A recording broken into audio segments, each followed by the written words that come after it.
Hey there! Did you know there's a holiday called International Left-Handers Day? Being a lefty can be tricky sometimes. A lot of things we use at school every day, for example, are made with right-handed people in mind. Notebooks, desks, even scissors. If you're right-handed, maybe you've never noticed these things. If you're left-handed, maybe you've noticed these things all the time. If you're left-handed, you might have to get pretty creative.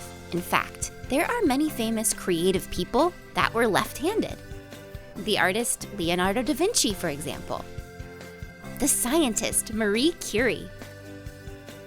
Did you know that many left-handed guitar players string their guitars backwards so they can hold the neck with their right hand and strum with their left? Left-Handers Day is a great time to remember to be proud of your left-handedness. And it's a great time for right-handed friends to recognize and appreciate our left-handed friends. Happy International Left-Handers Day!